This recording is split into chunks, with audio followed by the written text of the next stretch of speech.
What is the secret of transformation?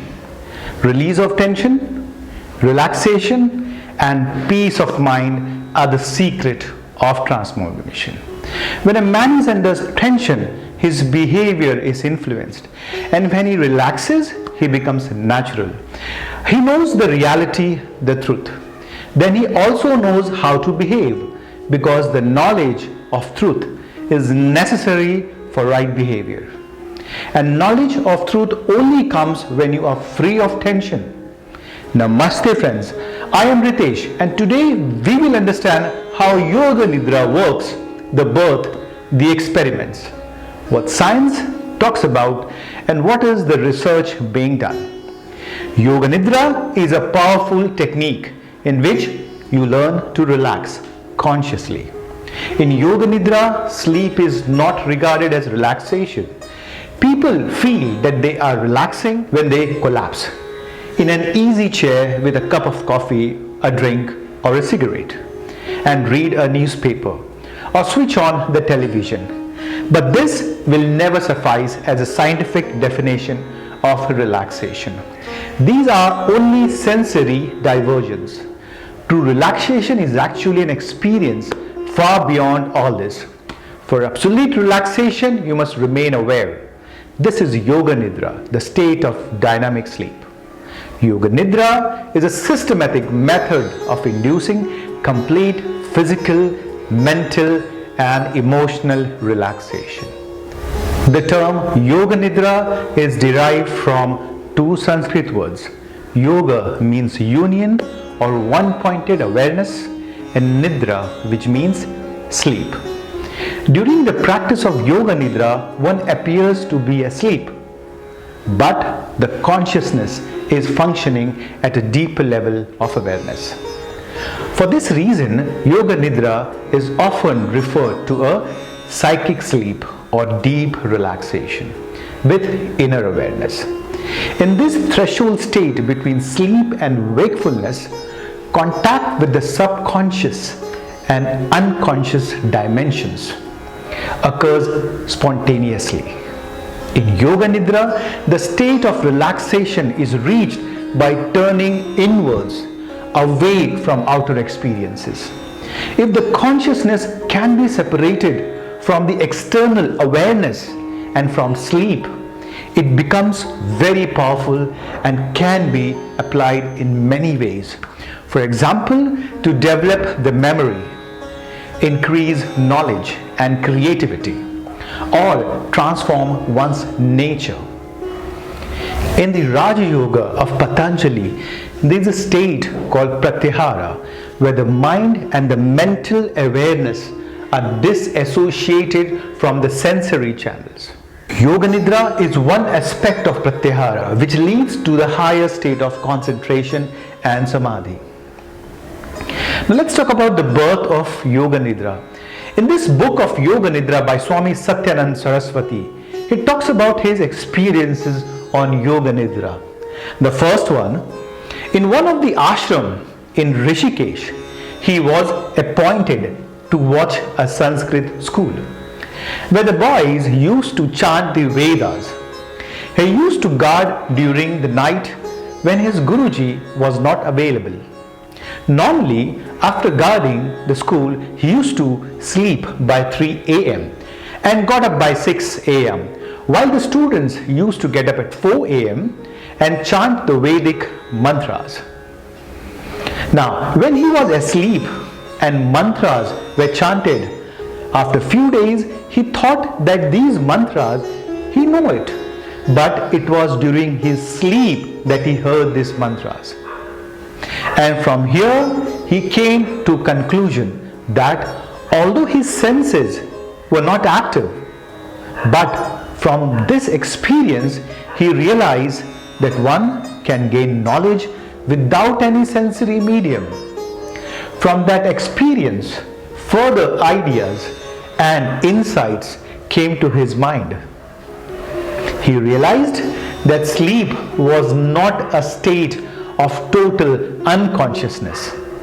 When one is asleep, there remains a state of potentiality, a form of awareness that is awake and fully alert to the outer situations. Swami found by training the mind, it is possible to utilize this state and the birth of Yoga Nidra happens. In the second experience, it was with a naughty boy. Friends, the second experience that Guruji talks about is his teaching to a student who was very naughty and was least interested in studies. So the story goes like this. As explained by Guruji, one of my most interesting experiments was with a little boy who presented himself at my ashram for sannyasa. I wanted to send him to school, but he flatly refused. He was a very naughty boy, an absolute monkey. All day long, he broke things, harassed visitors, and caused accidents. Finally, he became such a liability for the ashram that I decided to try Yoga Nidra on him. I began by chanting the 15th chapter of Gita to him, about 3 minutes after he had fallen asleep. Then, when he got up in the morning, I would have him read through the chapter, which he would do, of course, mindlessly. After 1 week, he was able to recite the whole chapter by heart. When this succeeded, I went ahead with other texts. And in this way, I managed to teach him Srimad Bhagavatam, Upanishads, Bible, Quran, English, Hindi, Sanskrit. All that I knew while he was sound asleep. In this third experience, Guruji shares, 30 people were practicing Yoga Nidra and about the 10 of them were snoring loudly. At that time, I instructed them, when I say Hari Om Tat Sat, you must all get up. I repeated it twice. When the Yoga Nidra was finished, I said Hari Om Tat Sat. And everyone sat up, even those who had been snoring throughout.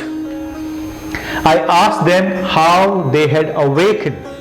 They said suddenly they did not hear the last Hari Om Tat Sat or even the one in the middle of the practice. But somehow they had still followed my instructions. Now, this is a very significant factor. It means even when you are asleep, yourself is awake and aware. History of Napoleon. The officers of Napoleon, the 17th century general and emperor of France, for example, have reported that he possessed an unfathomable and tireless source of energy and inspiration. At the very height of a pitched battle, just when the outcome was in the balance, he would hand over his command to a subordinate, leaving instructions that he has not to be disturbed for 20 minutes under any circumstances. Then retiring to his tent and stretching out upon an enormous bearskin, he would enter Yoga Nidra. Within seconds, his loud regular snores would be emerging to mix with all the desperate sounds of battle. Precisely 20 minutes later, he would emerge, fresh, invigorated, and inspired, remount his horse, and inevitably lead the French army to decisive victory. The third experience with hardened criminals. I will tell you about an experience I had with hardened criminals, which will make this more clear. In 1968, during a world tour, I was invited to a detention camp to teach yoga. As soon as I arrived in the compound, about 600 prisoners converged on me. They laughed and hooted, pulled my dhoti, and one of them presented me with a packet of cigarettes. They had no sense of honor or respect. I knew I could not teach them any yoga in that state. So I decided to try Yoga Nidra. I told them all to lie down quietly on their backs and get ready for practice. But they could not be still. They kicked and pulled each other, shouted, spat, and did many disturbing things while I was waiting for them to calm down. For half an hour, I was only uttering two sentences. Please close your eyes. Don't move your body. I was waiting for them to become quiet, but they never did. So finally I gave up and I returned to my hotel. The next day I phoned the detention camp to inform them that I will not be coming again. But the man in charge begged me to return. Swamiji, he said, you have cast a spell over them. They have been quiet ever since you left. So they persuaded me to come again. The second time I went to the prison. The same prisoners lay down quietly. When I asked them to get ready for Surya Namaskar, they said, no, we want the yoga that you taught us yesterday. So for 6 days I taught them Yoga Nidra, how to relax from top to bottom, outside to inside, every part of their being. Daily reports came to inform me that their dispositions were improving and there have been fewer quarrels than ever before. On the 7th day, there was a farewell meeting and all of them were there. When it was my turn to speak, I took out the packet of cigarette which I had been given and said, the first day you wanted me to smoke. Here are the cigarettes you gave me, and now I will smoke them with you. The man who gave him the cigarette to me immediately came running up onto the stage and apologized profusely. Swamiji, I am sorry. I am so sorry that I gave you those cigarettes. Please give them back to me. This man who had not known how to behave with a Swami 1 week earlier was completely transformed without being taught anything except Yoga Nidra. Conclusion: from these experiments, Guruji came to a conclusion: deepest sleep may not be sleep at all.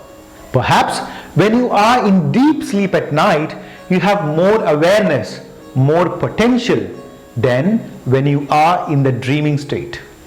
This means you can learn more when you are sleeping than when you are awake. And this is how we are utilizing Yoga Nidra for the evolution of the mind. Science of yogic transformation. How does this happen? The answer is simple. When the relaxation is complete, the receptivity is greater. When the consciousness is connected to all the senses, the receptivity is less. This is the secret of Yoga Nidra. Due to the intellectualization process, the knowledge that goes into the brain does not really impress itself there. But when you withdraw your mind a little bit and enter into a state where you are neither in deep sleep nor completely awake, whatever impressions enter the mind at that time becomes powerful and they remain there. You should not be worried if you sleep in Yoga Nidra. On the other hand, maybe that is more powerful. But you must keep one thing in mind. I am not going to sleep. You should not try to sleep. You should try to keep awake. Because if you sleep, then it is not Yoga Nidra. Supposing you play a tape, but you go to sleep and hear nothing, then what you should do is replay the tape in the morning. When you wake up, listen to that replay with direct attention. This will create the communication or bridge between conscious and unconscious. This is how languages are learned. How You can learn anything like this. If you have a certain habits which you want to overcome, the suitable seed or sankalpa should be first put into the unconscious, and then you must listen to them during consciousness. There is a very important science of yogic transformation for the future